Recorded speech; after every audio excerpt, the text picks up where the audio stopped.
ভালোই হয়েছে বলো মা, এই ফাঁকে আমাদের ভালো মতো খাওয়া হচ্ছে। বৌদিকে সেবা যত্নের নামে বেশ ভালোই খাচ্ছি আমরা। তো বৌদির সেবা করবি তাই বলে কি নিজের যত্ন করবি না? নিজে যদি না খাওয়া দাওয়া করিস ঠিক করে, নিজে যদি শক্তি না পাস, তাহলে বৌদির সেবা করবিটা কি করে শুনি? বেশি করে খাওয়া দাওয়া করবি, তাহলেই তো বৌদির সেবা করতে পারবি নাকি? আর তাছাড়া বৌমা বাবার বাড়ি থেকে কত কিছু পাঠিয়েছে বলতো। ঘি পাঠিয়েছে, বাদাম পাঠিয়েছে, লেবু পাঠিয়েছে, ওগুলো খাবে কে? তুইও তো খাবি। বেশি বেশি করে খা, শরীরটা ঠিক কর, তারপর বৌদির সেবা করবি। হ্যাঁ সেটাই তো। ঠিক আছে মা, দাঁড়াও আমি বৌদির খাবারটা দিয়ে আসি, নাহলে তোমার 100টা কথা শোনাবে। এই যে বৌদি তোমার খাবারটা, খেয়ে তাড়াতাড়ি আমাকে উদ্ধার করো তো দেখি। নাও দাও।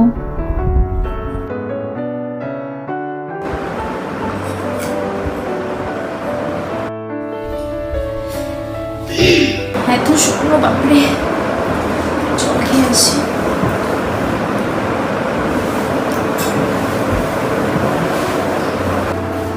একটি বৌমা, তোমার না 15 দিন পর্যন্ত ঘর থেকে বেরোনো বন্ধ, তুমি ঘর থেকে বেরিয়েছো কেন? আসলে মা গলাটা শুকিয়ে গেছিল, একটু জল দেবেন? জল লাগবে? এই জল দে ওকে। ঠিক আছে দাঁড়াও দিচ্ছি। বলছি আমাকে না ফ্রিজের জল দিও না, ঠান্ডা জল দিও না, গলাটা ব্যথা করছে। না, সবাই হচ্ছে ফ্রিজের জল খাবে, সেই জন্য আমার ফ্রিজে সকাল থেকে জল রেখে দিতে হচ্ছে। সব সময় ফ্রিজে জল রাখো আর ভরো আর জল রাখো।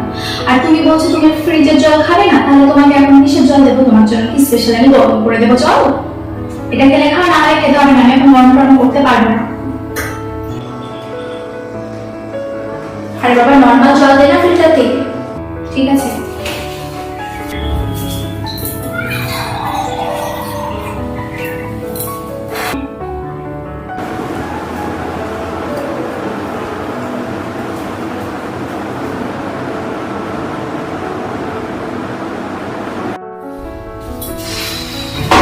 বলছি বোন, আমার বেডের পাশে একটা জলের বোতল রেখে এসো না, আমার না ভীষণ জল তেষ্টা পায় জানো তো, তাহলে আমি আমার ইচ্ছা মতন খেতে পারবো।